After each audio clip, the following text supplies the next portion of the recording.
तो जय हिंद दोस्तों, कैसे हैं आप सभी लोग। आई होप कि आप सभी लोग अच्छे होंगे और अपनी प्रिपरेशन कर रहे होंगे। ओके, हमारा एग्ज़ाम काफ़ी करीब है। हम यहाँ पर क्या करेंगे, ट्रेनिंग मेथडोलॉजी फर्स्ट सेट को यहाँ पर कंप्लीट करेंगे फुल। जहाँ पर एक्सप्लेन करने की ज़रूरत होगी फुल एक्सप्लेन किया जाएगा और आपको समझाया जाएगा। ठीक है, तो हम यहाँ पर स्टार्ट करते हैं अपने फर्स्ट क्वेश्चन के साथ। हमारा फर्स्ट क्वेश्चन यहाँ पर क्या कह रहा है, what is the primary role of an instructor as on organiser. एक ऑर्गेनाइज़र के रूप में अनुदेशक की प्राथमिक भूमिका क्या है। अगर एक अनुदेशक होता है वो ऑर्गेनाइज़र है, उसका सबसे पहला रोल क्या होगा, प्राइमरी रोल क्या होगा, तो वो क्या करेगा, कंडक्टिंग ट्रेनिंग प्रोग्राम। सबसे पहले क्या करेगा, प्रशिक्षण कार्यक्रम आयोजित करेगा। ऑर्गेनाइज़र है तो सबसे पहले क्या करेगा, वो एक प्रशिक्षण क्या है, कंडक्टिंग ट्रेनिंग प्रोग्राम, वो क्या करेगा, प्रशिक्षण कार्यक्रम को आयोजित करेगा। ना कि वो प्रोडक्ट खरीदेगा, ना ही प्रशिक्षु की देख रेख करेगा, ना ही अनुशासन बनाए रखेगा। ऑर्गेनाइजर के रूप में है तो सबसे पहले वो क्या करेगा, कंडक्टिंग ट्रेनिंग प्रोग्राम। इस क्वेश्चन के अकॉर्डिंग ऑप्शन नंबर A1 हमारा बिल्कुल करेक्ट होगा यहाँ पर कि conducting training programme. Next question देखते हैं हम यहाँ पर। नेक्स्ट क्वेश्चन क्या कह रहा है यहाँ पर, in general the term refers to a person guiding physical skill acquisition is. देखिए, सामान्य तौर पर यह शब्द शारीरिक कौशल अधिग्रहण का मार्गदर्शन करने वाले व्यक्ति को संदर्भित करता है। इनमें से कौन सा शब्द है फोर ऑप्शन में जो शारीरिक कौशल का मतलब अधिग्रहण करता है, गाइडेंस करता है, उसका मार्गदर्शन देता है, गाइडेंस करता है, वो उस व्यक्ति के लिए फिट है। क्या टीचर होगा, तो कहेंगे टीचर नहीं होगा, टीचर यहाँ पर गलत हो जाएगा। क्या वो ट्रेनर होगा, हाँ ट्रेनर होता है एक तरह से जो आपको फिजिकली ट्रेन करता है। क्या करता है, फिजिकली ट्रेन करता है, आपको गाइडेंस प्रोवाइड करता है, तो कौन होता है, ट्रेनर होता है। ओके, तो यहाँ ऑप्शन नंबर A2 बिल्कुल करेक्ट हो जाएगा। जो हमारा शारीरिक कौशल का अधिग्रहण का मार्गदर्शन करने वाले व्यक्ति को किस शब्द से संदर्भित करते हैं, हम ट्रेनर शब्द से संदर्भित करते हैं। देखते हैं नेक्स्ट क्वेश्चन यहाँ पर। नेक्स्ट क्वेश्चन क्या कह रहा है, व्हाट इज की responsibility of an instructor towards training. प्रशिक्षु के प्रति अनुदेशक की मुख्य जिम्मेदारी क्या है। देखिए, ऐसे क्वेश्चन जरूर फंसेंगे एग्जाम पर, तो इसलिए आपको याद रखना है। तो जब आप एक इंस्ट्रक्टर है, उसकी फर्स्ट रिस्पॉन्सिबिलिटी उसके अपने जो ट्रेनिंग्स हैं उसके प्रति क्या बनेगी, तो सबसे पहले क्या वो लिजन विद इंडस्ट्रीज़ करेगा। देखिए, इनमें से दो क्वेश्चन हैं, दोनों दो क्वेश्चन ऐसे ही थोड़ा सा बट डिफरेंट बहुत है, बट कन्फ्यूजन के लिए वहाँ पर लड़के क्या लगा के आते हैं, लिजन विद इंडस्ट्रीज़, तो वहाँ पर वो गलत हो जाता है। क्वेश्चन फुल सही से पढ़ना। तो यहाँ पर क्या बोल रहा है, प्रशिक्षुओं के प्रति अनुदेशक की मुख्य जिम्मेदारी क्या है। अगर वहाँ पर आप क्वेश्चन अच्छे से पढ़ते तो आपको आंसर बिल्कुल तुरंत याद आ जाएगा। ठीक है, जब ऐसी बात होती है कि प्राथमिक जिम्मेदारी की बात की जाती है तो सबसे पहले क्या करेगा, इंस्ट्रक्टर प्रदर्शन का मूल्यांकन करेगा। क्या करेगा, एवल्यूटिंग परफॉर्मेंस, क्या करेगा, एवल्यूशन परफॉर्मेंस। ठीक है, यहाँ पर क्या करेगा, प्रदर्शन का मूल्यांकन करेगा। ऑप्शन नंबर A2 बिल्कुल करेक्ट होगा यहाँ पर। ना ही प्रोडक्टिंग मटेरियल करेगा, सामग्री परचेजिंग सामान मटेरियल करेगा, ना ही ऑर्गेनाइजिंग इवेंट्स करेगा। ठीक है, वो क्या करेगा, यहाँ पर प्रदर्शन का मूल्यांकन करेगा फर्स्ट ऑफ ऑल। ठीक है, नेक्स्ट क्वेश्चन देखते हैं यहाँ पर। नेक्स्ट क्वेश्चन क्या कह रहा है, अनुदेशक की आवाज़ कहाँ स्पष्ट होनी चाहिए, स्पष्ट और श्रव्य होनी चाहिए। ठीक है, अब क्या वो कार्यशाला वर्कशॉप, तो हाँ वर्कशॉप में तो अनुदेशक की आवाज़ चाहिए। क्या आपकी आवाज़ स्पष्ट चाहिए और क्या चाहिए, श्रव्य होनी चाहिए। कहाँ, कार्यशाला में। आप पुस्तकालय क्या लाइब्रेरी में जाएंगे तो लाइब्रेरी में किस चीज़ की ज़रूरत होती है, शांत होने की ज़रूरत होती है। ठीक है, लाइब्रेरी में क्या चीज़ की ज़रूरत होती है, शांत होने की ज़रूरत होती है, तो लाइब्रेरी नहीं होगा। क्या कैफेटेरिया में भी आपकी आवाज़ स्पष्ट और श्रव्य होने की ज़रूरत नहीं है। ऑफिस में तो बिल्कुल ही नहीं ज़रूरत है। तो कहाँ ज़रूरत है, वर्कशॉप में।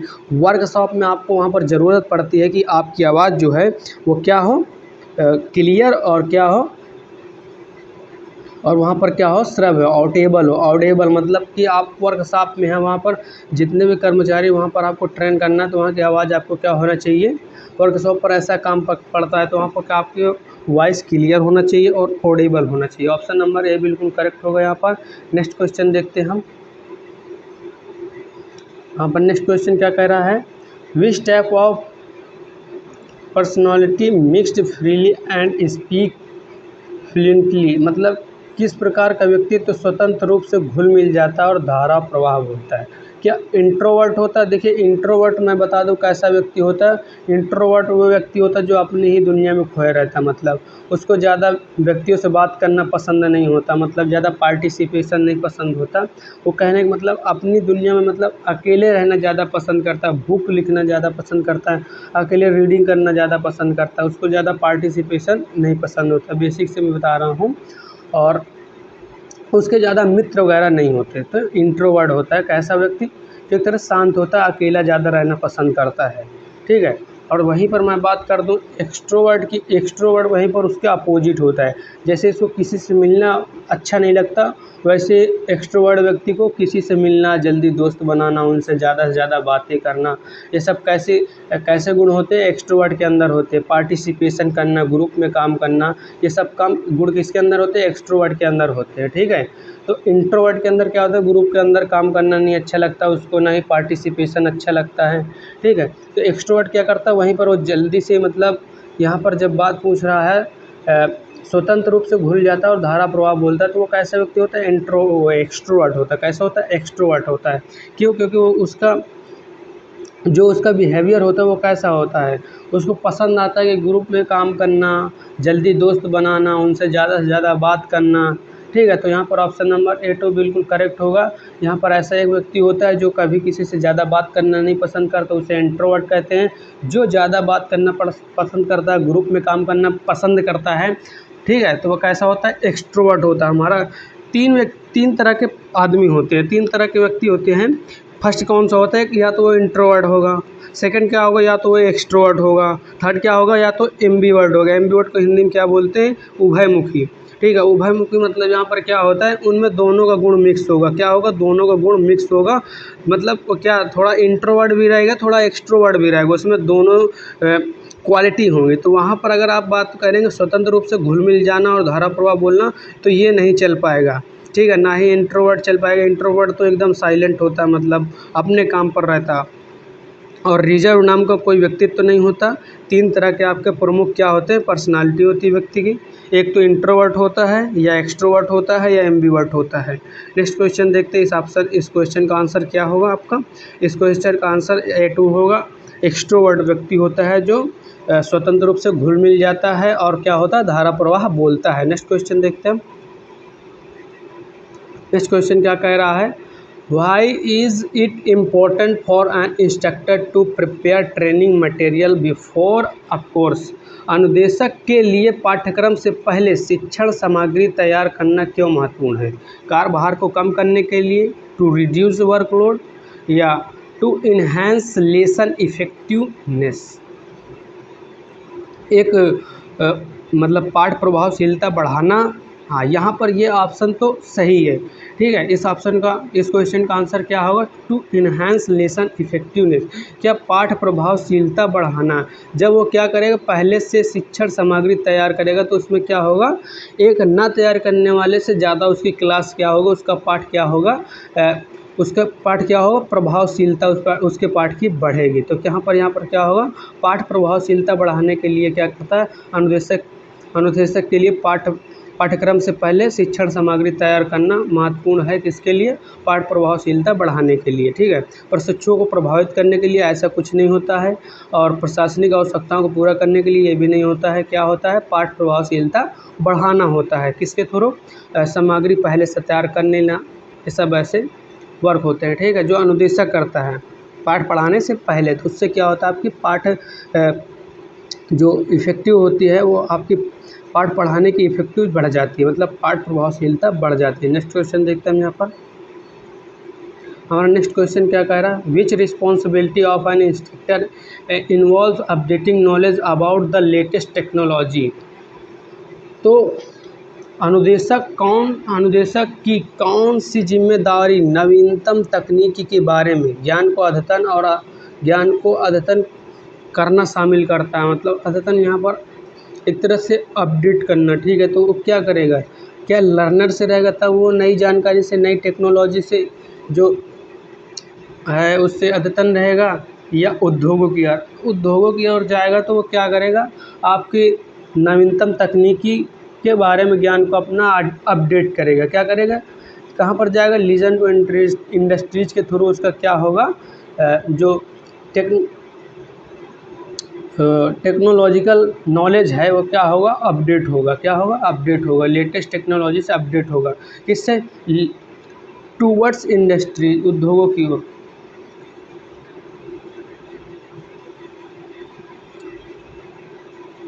ठीक है, नेक्स्ट क्वेश्चन देखते हैं हम। नेक्स्ट क्वेश्चन क्या कह रहा है यहाँ पर, how does N instructor influence society and nation through training. अनुदेशक प्रशिक्षण के माध्यम से समाज और राष्ट्र को कैसे प्रभावित कर सकता है। समय की पाबंदी बढ़ाने से समाज और राष्ट्र का ऐसा कुछ प्रभावित नहीं होने वाला। अपने प्रशिक्षण में, किसमें, अपनी ट्रेनिंग में बोला है। आप अपनी ट्रेनिंग में कैसे समाज और राष्ट्र को प्रभावित कर सकते हैं। केवल संवैधानिक अवधारणाओं को भी पढ़ाकर आप समाज और राष्ट्र को प्रभावित नहीं कर सकते। सामाजिक जिम्मेदारी विकसित करके आप क्या कर सकते हैं, समाज को और राष्ट्र को क्या कर सकते हैं, प्रभावित कर सकते हैं। अपने ट्रेनिंग में क्या करिए, सामाजिक जिम्मेदारियों को विकसित करिए, ठीक है। क्योंकि आपके जो ट्रेनर होते हैं, ट्रेनी होते हैं, उनको आप ऐसी चीज़ करेंगे तो उनको उनके अंदर ऐसी क्या करेंगे, भावना, जिम्मेदारी, रिस्पॉन्सिबिलिटी आप विकसित करेंगे, डेवलप करेंगे। तो वहाँ पर क्या होगा, वहाँ पर देश जो होगा, हमारा समाज होगा, राष्ट्र होगा, वो प्रभावित होगा। ठीक है, ऑप्शन नंबर A3 बिल्कुल करेक्ट होगा। नेक्स्ट क्वेश्चन देखते हैं यहाँ पर।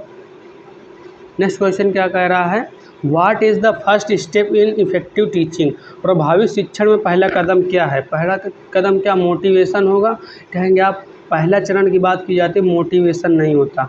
सबसे पहले हम क्या करते हैं, प्लानिंग बनाते हैं। क्या करते हैं, प्लानिंग बनाते हैं।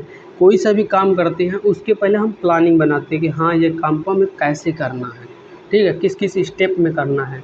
तो उसे क्या कहते हैं, प्लानिंग कहलाते हैं। आप जब इफ़ेक्टिव टीचिंग की बात करेंगे तो वहाँ सबसे पहले क्या आएगा, प्लानिंग आएगा। सेकंड नंबर पे क्या आएगा आपका,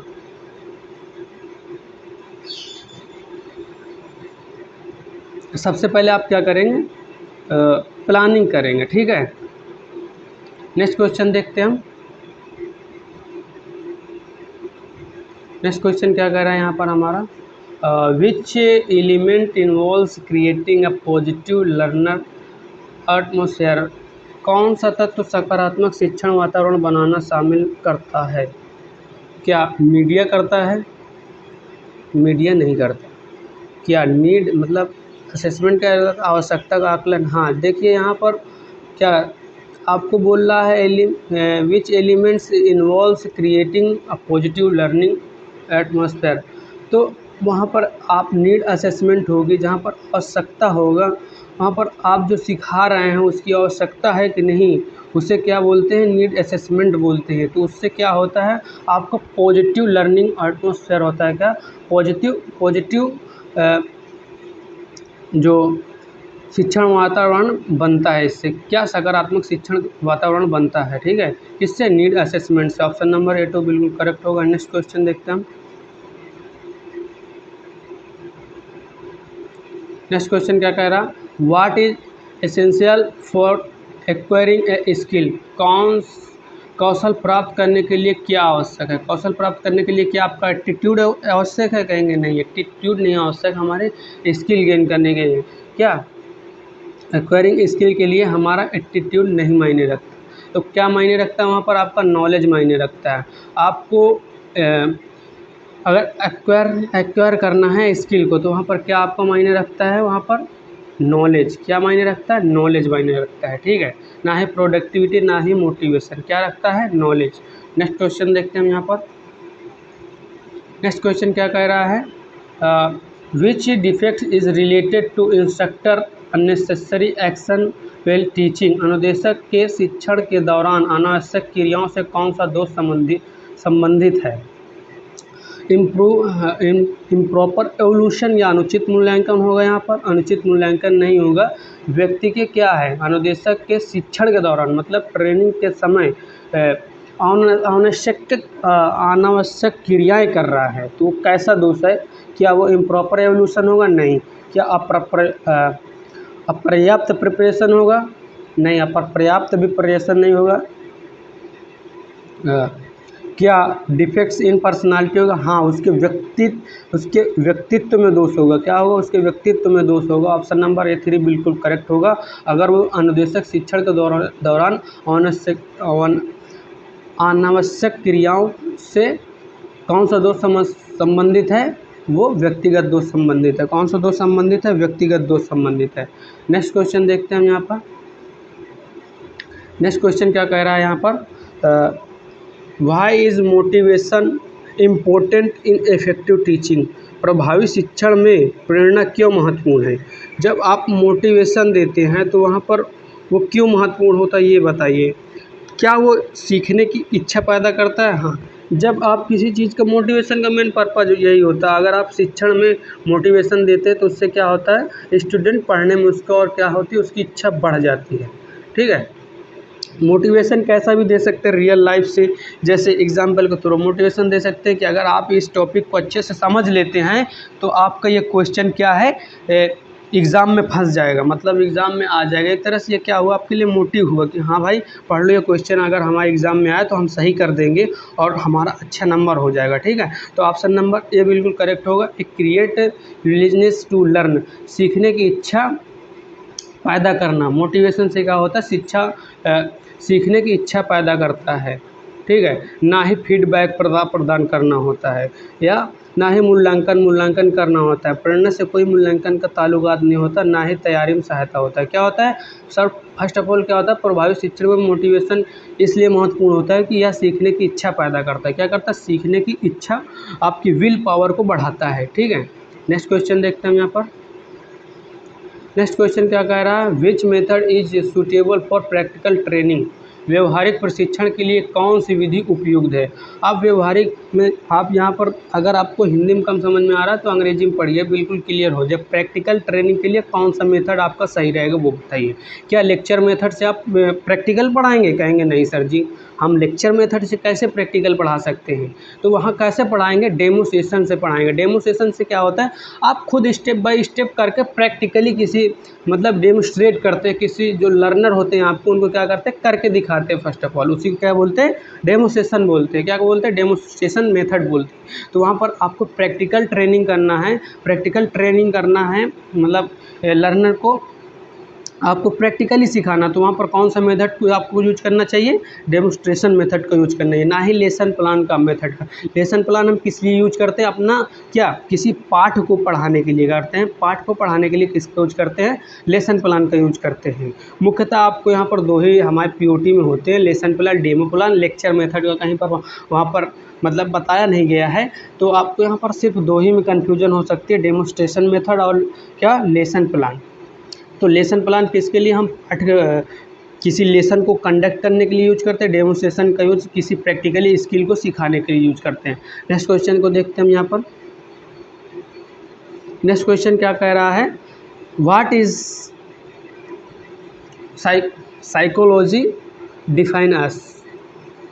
मनोविज्ञान को किस रूप में परिभाषित किया जाता है? Study of behaviour. जो हमारा मनोविज्ञान होता है वो स्टडी ऑफ बिहेवियर, आपके बिहेवियर कैसा है उसके बारे में स्टडी करता है। कौन, किसके थ्रू आप कर सकते हैं, मनोविज्ञान के थ्रू कर सकते हैं। ना ही जो मनोविज्ञान होता है वो ये नहीं कहता स्टडी ऑफ प्लांट्स, ना ही स्टडी ऑफ प्लैनेट्स बोलता है, ना ही स्टडी ऑफ मशीन बोलता है। ठीक है, वो क्या बोलता है, स्टडी ऑफ बिहेवियर बोलता है। वहाँ पर बिहेवियर आपका कैसा व्यवहार है वो किसके थ्रू आप समझ सकते हैं, साइकोलॉजी के थ्रू समझ सकते हैं। ठीक है, नेक्स्ट क्वेश्चन देखते हैं हम। नेक्स्ट क्वेश्चन क्या कह रहा है, what is the main focus of education psychology? शैक्षिक मनोविज्ञान का मुख्य फोकस क्या है? फाइनेंशियल बिहेवियर का मुख्य फोकस यहाँ पर शैक्षिक मनोविज्ञान से नहीं होगा। एनिमल बिहेवियर से मतलब भी नहीं होगा यहाँ पर, किससे होगा, लर्नर्स के बिहेवियर से यहाँ से मतलब होगा, साइकोलॉजी ऑफ लर्निंग से क्या होगा, लर्नर्स बिहेवियर, शिक्षार्थी का व्यवहार ही हमारा शैक्षिक मनोविज्ञान का मुख्य फोकस होता है, ना ही पॉलिटिकल बिहेवियर होता है। ठीक है, ऑप्शन नंबर A3 बिल्कुल करेक्ट होगा। नेक्स्ट क्वेश्चन देखते हैं हम यहाँ पर।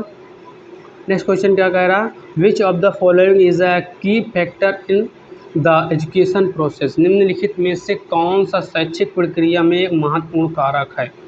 जब आपको एजुकेशन प्रोसेस करना है तो वहाँ पर कौन सा एक महत्वपूर्ण कारक होता है, क्या एक लर्नर होता है, या शिक्षार्थी होता है, या वहाँ पर करिकुलम होता है, या वहाँ पर गवर्नमेंट होता है, या टेक्नोलॉजी होती है। तो वहाँ पर जो महत्वपूर्ण कारक होगा वो सबसे पहले कौन सा होगा, हमारा लर्नर होगा, शिक्षार्थी होगा। भाई जब कोई सीखेगा तभी तो आप वहाँ पर क्या करेंगे, सिखाएंगे, तभी तो वो प्रक्रिया संपूर्ण होगी।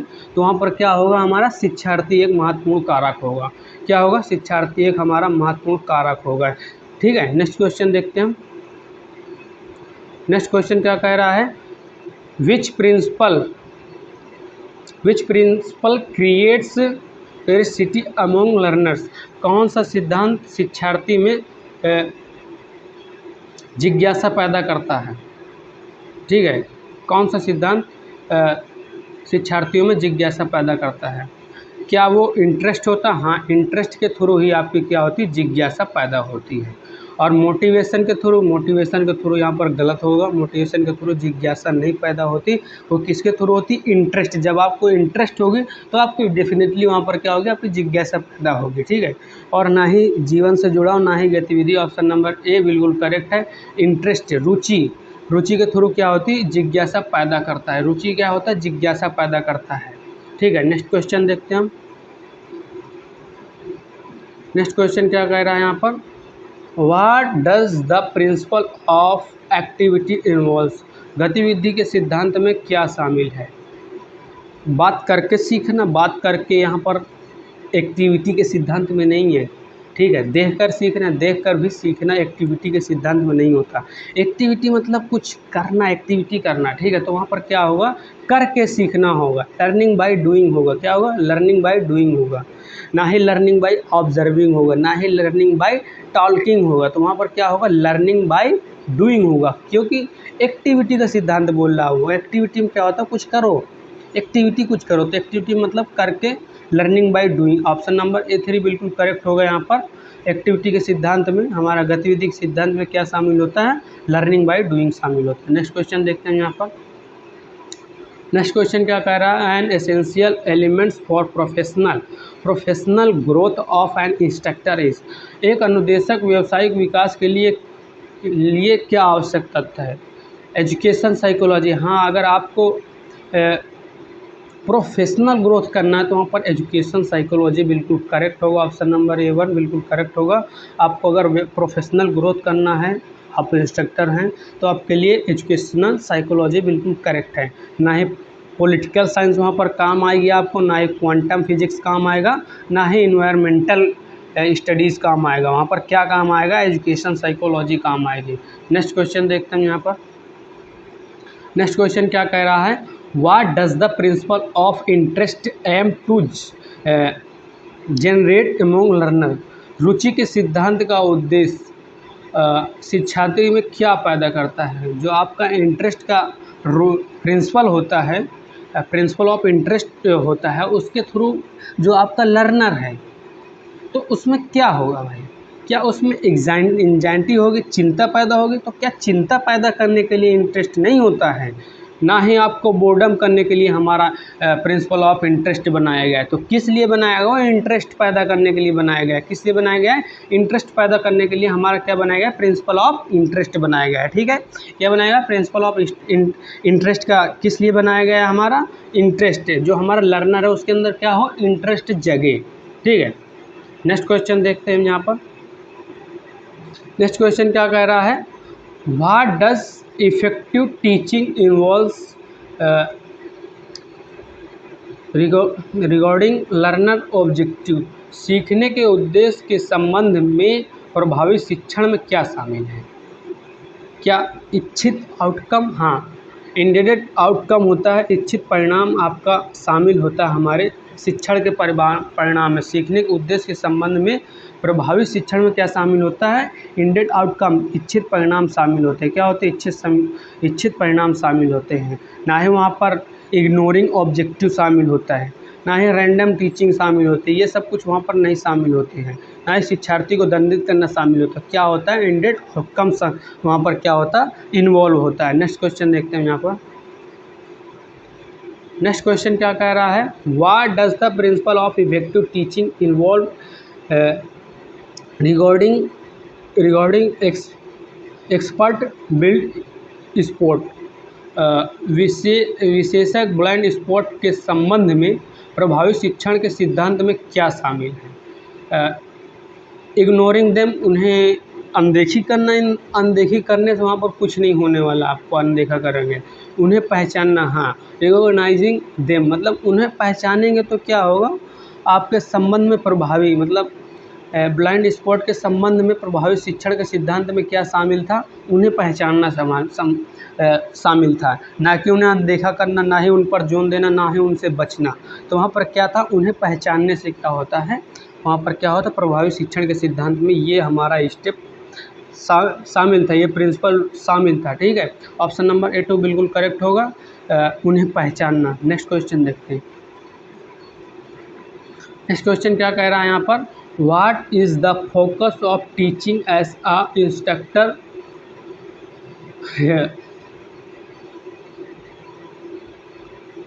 कंक्रेटेड एक्टिविटी, अनुदेशक केंद्रित centered activity, instructor centered activity क्या होगा, अनुदेशक केंद्रित गतिविधि के रूप में शिक्षण का फोकस क्या होता है। लर्नर्स इंडिपेंडेंस नहीं होगा आपको, centred activity, instructor centered activity में आपको वहाँ पर लर्नर्स इंडिपेंडेंट नहीं होगा, वहाँ पर क्या होगा, नॉलेज ट्रांसमिशन आपका वहाँ पर क्या हो। अनुदेशक केंद्रित गतिविधि के रूप में शिक्षण का फोकस क्या होता है, नॉलेज ट्रांसमिशन होता है। क्या होता है, नॉलेज ट्रांसमिशन होता है, ना ही क्रिएटिविटी होती है, ना ही सेल्फ रिफ्लेक्शन होता है। ठीक है, नेक्स्ट क्वेश्चन देखते हैं हम यहाँ पर।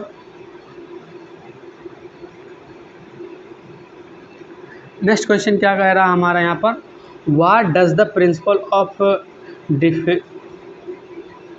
Definite aim ensure in teaching. शिक्षण में निश्चित उद्देश्य का सिद्धांत क्या सुनिश्चित करता है। निश्चित उद्देश्य का सिद्धांत जो यहाँ पर सुनिश्चित करता है वो क्या होता है, इष्टतम संसाधन उपयोग, ऑप्टिमम रिसोर्स यूटिलाइजेशन होता है। क्या ऑप्टिमम रिसोर्स यूटिलाइजेशन होता है, क्या ऑप्टिमम रिसोर्स यूटिलाइजेशन होता है। नेक्स्ट क्वेश्चन देखते हैं यहाँ पर। नेक्स्ट क्वेश्चन क्या कह रहा है, what knowledge helps teachers is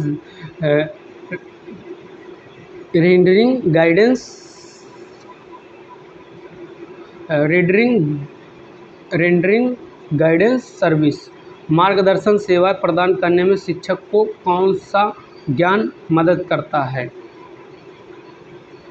तो वहाँ पर क्या मदद करता है, एजुकेशन साइकोलॉजी। क्या मदद करता है, एजुकेशन साइकोलॉजी। ना ही वहाँ पर कंप्यूटर नॉलेज काम करेगा, ना ही पॉलिटिकल साइंस काम करेगी, ना ही इकोनॉमिक्स काम करेगा। वहाँ पर क्या करेगा, शिक्षक को अगर मार्गदर्शन देना है किसी को तो वहाँ पर क्या काम करेगा, वहाँ पर एजुकेशन साइकोलॉजी काम करेगी। क्या करेगी, एजुकेशन साइकोलॉजी काम करेगी। नेक्स्ट क्वेश्चन देखते हैं हम यहाँ पर। नेक्स्ट क्वेश्चन क्या कह रहा है, why is education psychology considered a science. शैक्षिक मनोविज्ञान को विज्ञान क्यों माना जाता है। यह सहज ज्ञान युक्त तरीकों का उपयोग करता है, नहीं, इसलिए तो नहीं माना जाता। यह वैज्ञानिक तरीकों का उपयोग करता है। यह क्या करता है, वैज्ञानिक तरीकों का उपयोग करता है। It's use scientific method. A2 बिल्कुल करेक्ट होगा यहाँ पर। नेक्स्ट क्वेश्चन देखते हैं हम यहाँ पर। नेक्स्ट क्वेश्चन यहाँ पर क्या कह रहा है, which principle of teaching involves making charts and model. हमारे शिक्षण के सिद्धांत में चार्ट और मॉडल बनाना शामिल है। किस में शामिल? चार्ट और मॉडल बनाना। मोटिवेशन में शामिल है, मोटिवेशन में चार्ट मॉडल बनाना शामिल नहीं है। एक्टिविटी, कुछ करना, एक्टिविटी मतलब कुछ करना, एक तरह से गतिविधि, तो किस में शामिल होगा? चार्ट और मॉडल बनाना एक्टिविटी में शामिल होगा। किस में शामिल होगा? एक्टिविटी में शामिल होगा। इंटरेस्ट में भी ये नहीं शामिल होता है, ना ही डिफाइंड एम में, ना ही निश्चित लक्ष्य में शामिल होता है।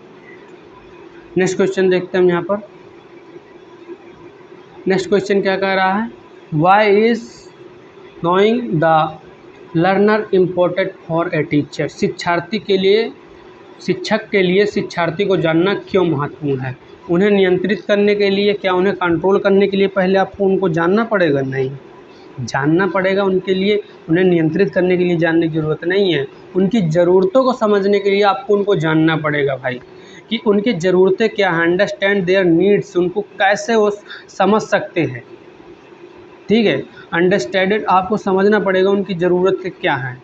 ठीक है, क्या होगा? ऑप्शन नंबर ए 2, उनकी ज़रूरतों को समझना। क्या होगा? शिक्षक के लिए शिक्षार्थी को जानना क्यों महत्वपूर्ण है? कि उससे क्या होगा? उनकी ज़रूरतों को वो क्या करेगा? समझेगा। ठीक है, नेक्स्ट क्वेश्चन देखते हैं यहाँ पर। नेक्स्ट क्वेश्चन क्या कह रहा है? What is the role of learning experience in education psychology? शैक्षिक मनोविज्ञान में सीखने के अनुभवों की क्या भूमिका है? शिक्षार्थी को भ्रमित करना, भ्रमित करने की कोई ज़रूरत नहीं होती वहाँ पर। शिक्षार्थियों को मनोरंजन करना, मनोरंजन करने के लिए एजुकेशन साइकोलॉजी नहीं बना है। वह क्या करता है? टू फैसिलिटेट लर्निंग, सीखने में सुविधा प्रदान करता है। क्या करता है? सीखने में सुविधा प्रदान करता है हमारा क्या? Education psychology. ठीक है, क्या करता है? सीखने में सुविधा प्रदान करता है। सीखने को हतोत्साहित करने के लिए भी ये नहीं होता है। ठीक है, क्या होता है? टू फैसिलिटेट लर्निंग, सीखने में सुविधा प्रदान करना। नेक्स्ट क्वेश्चन क्या कह रहा है हमारा यहाँ पर? How does effective teaching align measured components of instruction? प्रभावी शिक्षण निर्देश के प्रमुख घटकों को कैसे संरेखित करता है? बाय चांस, संयोग से, या रैंडमली, इससे संयोग से नहीं होता, आकस्मिक नहीं होता, ना ही रैंडमली होता है। क्या होता है? विथ क्लियर ऑब्जेक्टिव के साथ आप क्या कर सकते हैं? प्रमुख घटकों को संरेखित कर सकते हैं स्पष्ट उद्देश्यों के साथ।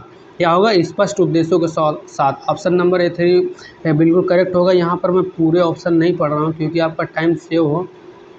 ठीक है, जहाँ पर ज़रूरत है वहाँ पर मैं पढ़ रहा हूँ, बट आपको क्या करना, फाइनल एग्ज़ाम पर ऐसी गलती नहीं करना। मैं गलती नहीं कर रहा हूँ, ये एक स्टेप है जिसके थ्रू हम अपना टाइम बचा सकते हैं। ठीक है, वहाँ पर आपको क्या करना, पूरे ऑप्शन पढ़ना, क्वेश्चन को अच्छे से पढ़ना, फिर आंसर को टिक करना है। ठीक है, इतनी बात आपको मेरी मान लेना है, काफ़ी आपका फ़ायदा होगा। ठीक है, नेक्स्ट क्वेश्चन देखते हैं यहाँ पर। नेक्स्ट क्वेश्चन क्या कह रहा है? What is the benefit of using scientific method in education psychology? शैक्षिक मनोविज्ञान में वैज्ञानिक तरीकों का उपयोग करने का लाभ क्या है? क्या आप सफलता की गारंटी देते हैं इससे? क्या करते हैं? क्या वहाँ पर इंश्योर एक्सैक्टनेस, क्या सटीकता सुनिश्चित करते हैं, या वैज्ञानिक आधार प्रदान करते हैं? शैक्षिक मनोविज्ञान में वैज्ञानिक तरीकों का उपयोग करने का लाभ क्या होता है? वहाँ पर प्रोवाइड्स अ साइंटिफिक बेस, मतलब वहाँ पर वैज्ञानिक आधार प्रदान करना होता है। ठीक है, क्या होता है? वैज्ञानिक आधार प्रदान करना होता है। नेक्स्ट क्वेश्चन देखते हैं। नेक्स्ट क्वेश्चन क्या कह रहा है? What affects the speed of learning?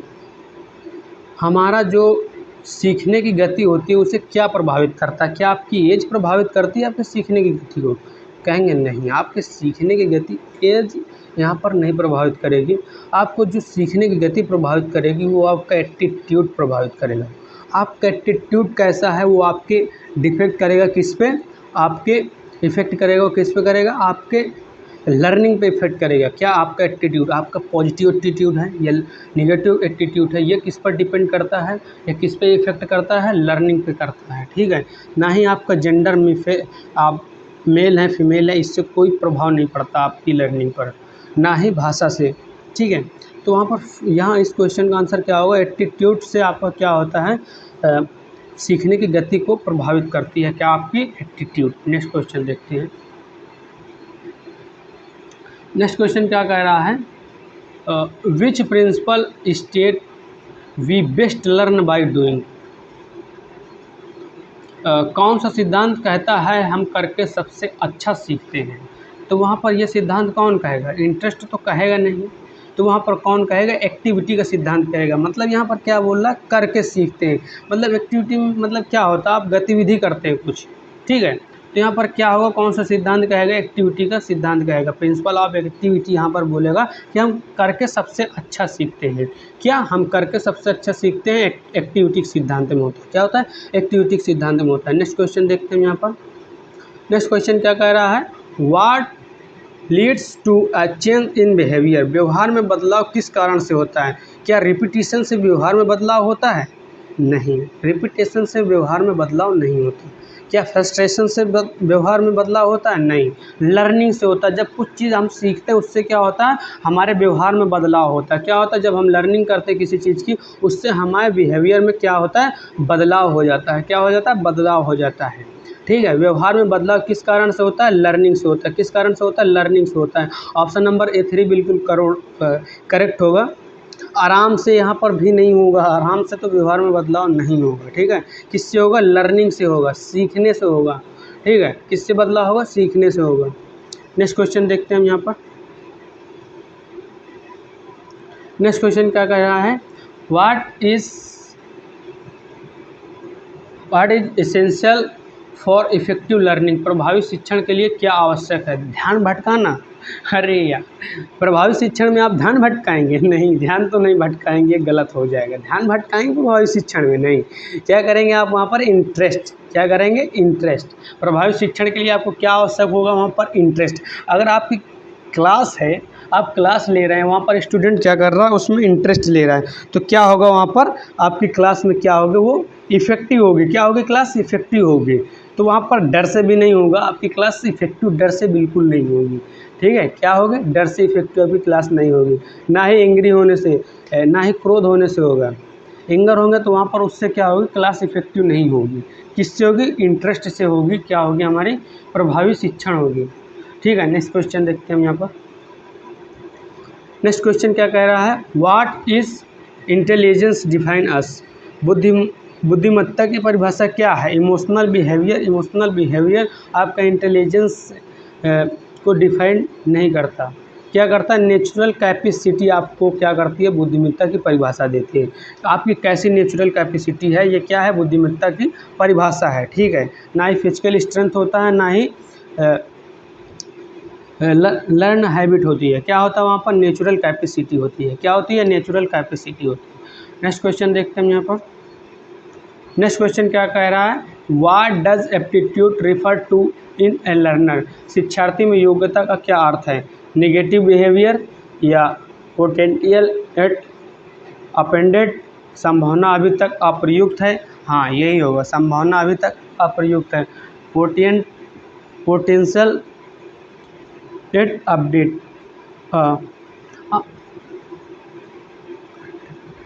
अनटेप potential at untapped, ठीक है। संभावना अभी तक अप्रयुक्त है। डेवलप स्किल नहीं होगा, यहाँ पर क्या होगा, A2 होगा। पोटेंशियल एट अपडेट, संभावना की अभी अप्रयुक्त। संभावना अभी तक अप्रयुक्त है। क्या है, संभावना अभी तक अप्रयुक्त है। क्या है, शिक्षार्थी में योग्यता का अर्थ है, क्या, संभावना अभी तक अप्रयुक्त है, ठीक है। नेक्स्ट क्वेश्चन देखते हैं। नेक्स्ट क्वेश्चन क्या कह रहा है, why should instructor provides the best learning situation. अनुदेशक को सर्वोत्तम शिक्षण परिस्थितियाँ क्यों प्रदान करना चाहिए। क्या वहाँ पर क्रिएट कंपटीशन, क्या वहाँ पर कंपटीशन क्रिएट करने के लिए हमें वहाँ पर एक जो सर्वोत्तम शिक्षण परिस्थितियाँ प्रदान करना चाहिए, नहीं। छात्रों को शामिल करने के लिए जहाँ पर सर्वोत्तम शिक्षण परिस्थितियों को प्रदान करना एक तरह से शामिल नहीं है। किसमें शामिल है, सीखने को बढ़ावा मिल सके, टू इन्हेंस लर्निंग, आपकी लर्निंग में बढ़ावा हो, तो उससे क्या होता है, सर्वोत्तम शिक्षण परिस्थितियाँ प्रदान करना चाहिए। किसके लिए, सीखने को बढ़ावा मिले, इसके लिए क्या करना चाहिए, सर्वोत्तम शिक्षण परिस्थितियों को प्रदान करना चाहिए। किसको प्रदान करना चाहिए, एक अनुदेशक को प्रदान करना चाहिए, ठीक है। नेक्स्ट क्वेश्चन देखते हैं हम यहाँ पर। नेक्स्ट क्वेश्चन क्या कह रहा है, how does past experience influence learning. जो हमारा पिछला अनुभव है सीखने को कैसे प्रभावित करता है। क्या वह आपके शिक्षार्थी को भ्रमित कर देगा? अरे भ्रमित थोड़ी ना करेगा, वो क्या करेगा, आधार प्रदान करेगा। क्या करेगा, आधार प्रदान करेगा।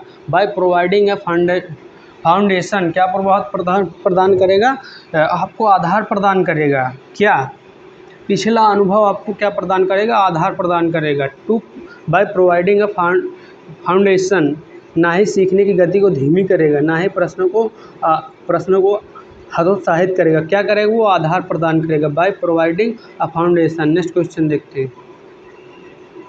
नेक्स्ट क्वेश्चन क्या कह रहा है, what is the role of early success in learning. Early success in learning, सीखने में प्रारंभिक सफलता की क्या भूमिका होती है। तो वहाँ पर सीखने में जो हमारी प्रारंभिक सफलता होती है क्या होती है, टू क्रिएट कंपटीशन। कंपटीशन से थोड़ी ना होगा, तो क्या होगा, टू मोटिवेट लर्नर। जब आप प्रारंभिक सफलता की जो भूमिका होती है सीखने में वो क्या होती है, टू मोटिवेट लर्नर, शिक्षार्थी को प्रेरित करना। फर्स्ट ऑफ ऑल क्या, शिक्षार्थी को प्रेरित करना होता है। टू इंक्रीज डिफ़िकल्टी, कठिनाई को बढ़ा देना। डिफ़िकल्टी बढ़ा देंगे तो कहाँ से उसमें क्या होगी, उसकी सीखने की प्रारंभिक सफलता आपकी कठिनाई बढ़ाने से नहीं होगी, ठीक है, ना ही आपकी दीर्घ करके सीखने से होगा। टू प्रोलॉन्ग लर्निंग से भी नहीं होगा। क्या होगा, टू मोटिवेट लर्नर। प्रारंभिक सफलता की क्या भूमिका होती है, टू मोटिवेट लर्नर, ठीक है। आप लर्नर को क्या करिए, सबसे पहले मोटिवेट करिए। नेक्स्ट क्वेश्चन देखते हैं। नेक्स्ट क्वेश्चन क्या कह रहा, what should instructor do to make learning effects. सीखने को प्रभावी बनाने के लिए अनुदेशक को क्या करना चाहिए। सीखने को प्रभावी बनाने के लिए पिछले अनुभव को नज़रअंदाज करना चाहिए। नज़रअंदाज करने से कुछ नहीं होने वाला और तो नुकसान होगा। सिर्फ संवैधानिक ज्ञान पर जोर दें, सिर्फ संवैधानिक ज्ञान पर जोर देने से भी नहीं होगा। सीखने को प्रभावी बनाने के लिए अनुदेशक को क्या करना चाहिए, उससे सिद्धांतों को अभ्यासों से जोड़ना चाहिए। क्या करना चाहिए, सिद्धांतों को अभ्यासों से जोड़ना चाहिए। क्या करें, सिद्धांतों को अभ्यास से जोड़ें। कोरिलेट थ्योरी विद प्रैक्टिकल, क्या करें, कोरिलेट थ्योरी विद प्रैक्टिकल, ठीक है। नेक्स्ट क्वेश्चन देखते हैं यहाँ पर। नेक्स्ट क्वेश्चन क्या कह रहा है, what does the law of exercise emphasise. अभ्यास का नियम किस पर जोर देता है। अभ्यास का नियम किस पर जोर देता है, फ्रीक्वेंसी पर जोर देता है। किस पर देता है, फ्रीक्वेंसी पर जोर देता है। किस पर जोर देता है अभ्यास का नियम, फ्रीक्वेंसी, आवृत्ति पर जोर देता है। ना ही तीव्रता पर देता है, ना ही एसोसिएशन पर देता है, ना ही पर्पज पर देता है। वो किस पर देता है, वो देता है हमारा आवृत्ति पर। किस पर जोर देता है, आप आवृत्ति, फ्रीक्वेंसी पर जोर देता है हमारा क्या, अभ्यास का नियम, ठीक है। नेक्स्ट क्वेश्चन देखते हैं। नेक्स्ट क्वेश्चन क्या कर रहा है यहाँ पर, what does the law of effect also know as. प्रभाव के नियम को किस नाम से भी जाना जाता है। जो हमारा प्रभाव का नियम होता है उसको और किस नाम से भी जाना जाता है वो बताइए। लॉ ऑफ रेडिनेंस, तत्परता का नियम। तत्परता के नियम से हमारा ये नहीं जाना जाता लॉ ऑफ इफेक्ट, ठीक है। जो हमारे 3 लॉ मुख्य थे सीखने के, वो कौन से थे, द लॉ ऑफ इफेक्ट था, क्या था, द लॉ ऑफ इफेक्ट था जो इसमें पूछा गया है, और क्या था, द लॉ ऑफ रेडियंस था। यहाँ पर क्या था, द लॉ ऑफ रेडियंस था, और क्या था, द लॉ ऑफ एक्सरसाइज था। 3 तरह के हमारे लॉ दिए गए थे जो हमारे यहाँ पर हैं, ठीक है, जो मेन थे। वहाँ मैं उन्हीं में से पूछ रहा, the of effect, the law of effect है वो कैसे दूसरे नाम से भी जाना जाता है, वो जाना जाता है law of satisfaction and dissatisfaction. संतुष्टि और असंतोष का नियम होता है हमारा द लॉ ऑफ इफेक्ट। आपका जो प्रभाव होगा या तो वहाँ पर सेटिस्फैक्शन होगा या डिससेटिस्फैक्शन होगा। नेक्स्ट क्वेश्चन देखते हैं यहाँ पर। नेक्स्ट क्वेश्चन क्या कह रहा है, why is the law of readiness important in learning. सीखने में तत्परता का नियम क्यों महत्वपूर्ण है। सीखने में हमारा तत्परता का नियम क्यों महत्वपूर्ण है ये बताइए आप। सीखने में हमारा जो तत्परता का नियम होता है वो क्या करता है, हमारा रुचि पैदा करता है। क्या करता है, रुचि पैदा करता है। सीखने में हमारा तत्परता का नियम क्या करता है, रुचि पैदा करता है। ना ही वो डर पैदा करता है, ना ही क्या करता है, ना ही गलतियों को रोकता है, ठीक है। क्या करता है वो, वहाँ पर रुचि पैदा करता है। क्या करता है वहाँ पर? वो रुचि पैदा करता है। हमारा द लॉ ऑफ रेडियंस, तत्परता का नियम क्या करता है? रुचि पैदा करता है। नेक्स्ट क्वेश्चन देखते हैं। नेक्स्ट क्वेश्चन क्या कह रहा है? How does the law of exercise help in learning? अभ्यास का नियम सीखने में कैसे मदद करता है? अब आप अभ्यास कर रहे हैं तो आपको क्या होगा? वहाँ पर आपकी वहाँ पर आदत मजबूत हो जाएगी। देखिए, आप जितना ज़्यादा किसी चीज़ का अभ्यास करते हैं, चाहे वो पॉजिटिव हो चाहे वो नेगेटिव होगा, वहाँ पर आपकी क्या हो जाएगी? जो हैबिट्स होगी वहाँ पर वो मजबूत हो जाएगी। फिर उसको सुधार पाना, मतलब उस पर छूटना वो बहुत मुश्किल हो जाता है। ठीक है, इसीलिए कहते हैं आपको जो आदत होगी अच्छी चीज़ों की डालना चाहिए। ठीक है, तो वहाँ पर क्या होता है? आदत डालने से आपको जहाँ पर वहाँ पर ज़्यादा फोर्स, वहाँ पर ज़्यादा ताकत की ज़रूरत नहीं होती है। अगर आपकी वहाँ पर आदत पड़ी है तो क्या होगा? अगर अभ्यास का नियम सीखने में कैसे मदद करता है? जो आपका एक्सरसाइज का होता है, जब बार बार करने का जो नियम होता है, वो क्या आपको क्या करता है? आपके क्या करता है? आदतों को मजबूत करता है। क्या करता है? By reinforcing habits. क्या करता है? बाय रेनफोर्सिंग हैबिट्स होता है। नेक्स्ट क्वेश्चन देखते हैं यहाँ पर। नेक्स्ट क्वेश्चन क्या कहता है? उद्देश्य का नियम सीखने के बारे में क्या कहता है? What does the law of purpose state about learning? Learning is incidental. क्या सीखना आकस्मिक होना चाहिए या सीखना आकस्मिक है? यहाँ पर दोनों का सीखना आकस्मिक, सीखना आकस्मिक, दोनों ऑप्शन जो ट्रांसलेट हुआ है वो हिंदी में सेम हुआ है। तो अंग्रेजी में पढ़िए। लर्निंग इज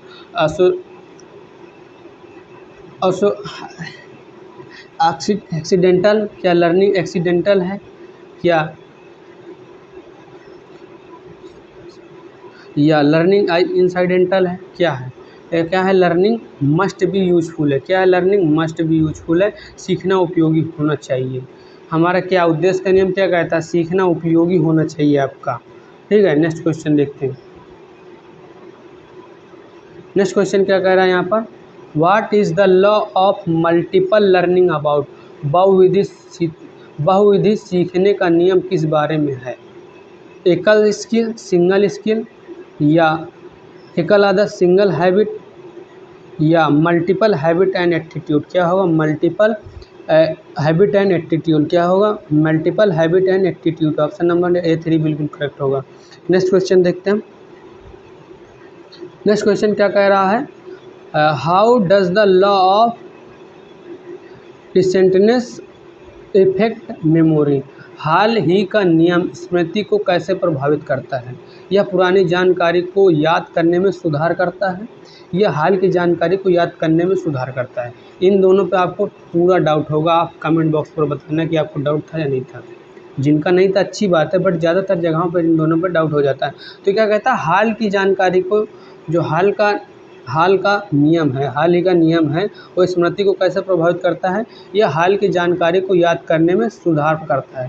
क्या करता है? हाल की जानकारी को याद करने में सुधार करता है। ठीक है, इन दोनों ऑप्शन से कोई मतलब नहीं था, इन दोनों से आपको कन्फ्यूजन थी, तो यहाँ पर क्लियर क्या है? यह हाल की जानकारी को याद करने में सुधार करता है। It enhance recall of recent information. Next question देखते हैं हम यहाँ पर। नेक्स्ट क्वेश्चन और लास्ट क्वेश्चन है इस क्लास का। Who develop the classical conditioning theory? आपकी क्लासिकल कंडीशनिंग थ्योरी किसने डेवलप किया? आप बताइए। लास्ट क्वेश्चन है कमेंट बॉक्स पर। ठीक है, थोड़ा सा मैं आपको यहाँ पर टाइम देता हूँ, बताइए। ठीक है, आपको मैं थोड़ा हिंट देता हूँ। जो क्लासिकल कंडीशनिंग थी ना, वो कुत्ते पे दी गई थी। कुत्ते पे किसने दिया था? अब इतना आप बता दीजिए, वो किसने दिया था? पाउलो ने दिया था। किसने दिया था? पाउलो ने दिया था। क्लासिकल कंडीशनिंग सिद्धांत किसने दिया था? पाउलो ने दिया था। किसने दिया था? पाउलो ने दिया था। ऑप्शन नंबर A3 बिल्कुल करेक्ट होगा। जो क्लासिकल कंडीशनिंग थी उसको किसने दिया था? पाउलो ने दिया था।